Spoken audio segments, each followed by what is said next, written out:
speaking of taxes, I think you had this exact debate with Ben Shapiro. I remember you saying, I don't think taxes should be 0, but I also don't think it should be 100%. He was debating you on in the Reagan days it was 91%. I did something. Right. What's a number you're comfortable with? Patrick, I used to be a Republican, and so my dad started his dirt poor southeastern Turkey olive farmer.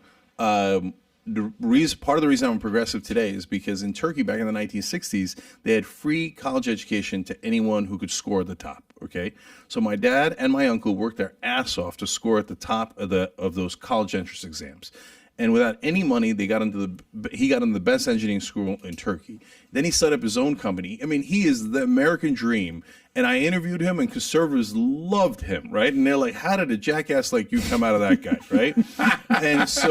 and we'll go even further. My dad was basically chased out of Turkey by communists. So he had set up a business, and they were threatening his life because he was a capitalist pig. Okay, now still we're progressive because we have none of this if the government did not provide a free college education to my dad. Right now, I'd be an olive farmer in southeastern Turkey.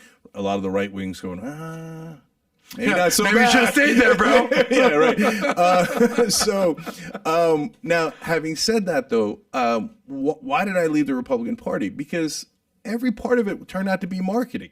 So, like you talk about the defense budget, right? Do we need a strong military? Of course we need a strong military. And so you can't have no military. That's nuts, right? But do we need this level of monstrous spending with no accountability where they waste billion after billion? Because it's not wasted. It's going in the pocket of defense contractor executives. So the correct answer is balanced. So that brings us to taxes. So when they had it at 91%, right, then we were Republicans. and Reagan came in, it was still at 70%. Our family's still Republicans, right? Nobody paid 91%, by the way, at that time, just so you know. Yeah, and that was they during the say ice. that, but nobody ever paid 91%. There was so many loopholes.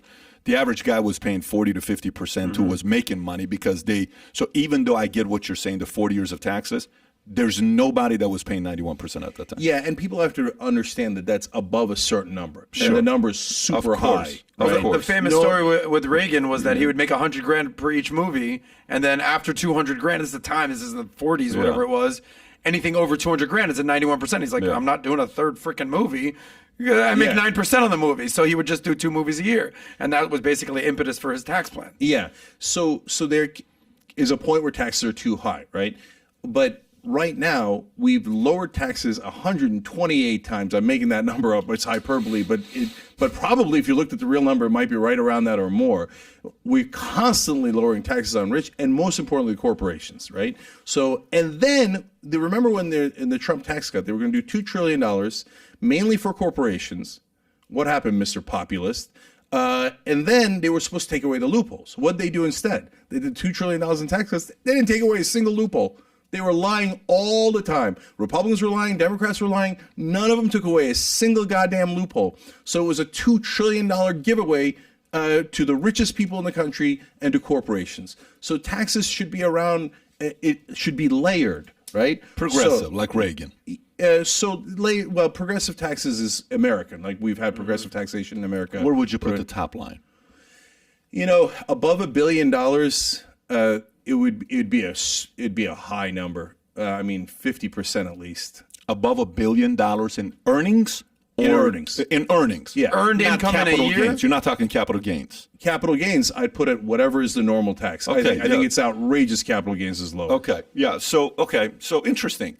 So there's a few things that, you just said that I actually, like when you said corporations, I can't believe we had the corporation taxes because our corporation taxes were the lowest.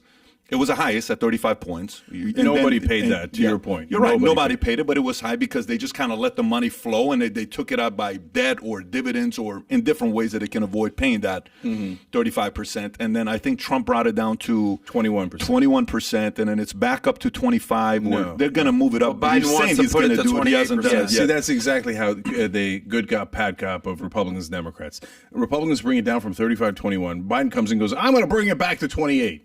Wait, it wasn't at 28, it was at 35. Mainstream media doesn't say a word about it, right? Then Manchin says, I don't want 28, I want 25. And then Biden says, I am the bold leader who's going to get it to you at 25. Wait a minute, you guys just took 10 points off the corporate tax rate Biden did that under the Obama administration, by the way. Bush passed massive tax cuts for the rich, but they couldn't make them permanent because it was so unpopular. Then Obama gets into office, has Biden negotiate with Mitch McConnell. He makes 94% of the tax cuts for the rich permanent. The Democrats did that, not the Republicans. It was Biden himself. It was such a terrible deal that other conservative Democrats were livid. They're like, how could you give McConnell 94% of what he wanted? Biden, that's why I say Biden is conservative. Biden will give Republicans anything they want 24/7. I think they have too many stuff on Biden, if you ask me. But here's the other part. You know how every time they're like, let's send money to people to help them out and bail them out. Every time they print money and send money to them, what are your thoughts on sending money to people? Hey, here's $1,000. Here's $600 a week. Stimulus checks. Yeah. What are your thoughts on? So everything, like an Andrew Yang model, even a UBI. UBI. I would assume you would support something like no. that. Okay. So it all depends on context. It all depends on the facts. So when we were in the middle of COVID, did people need relief checks? Yes. So I supported that completely. UBI has some issues, including they take away a lot of social services to be able to do UBI, and I don't love that concept. And so and progressives are split about UBI. There's a lot of different thoughts on it, and I'm sure there's good progressives who love it and would disagree with me. But I think just giving money is not the most productive way of the government handling it. If you enjoyed this short clip, click over here to watch another short clip. And if you want to watch the entire episode, the entire podcast, click here.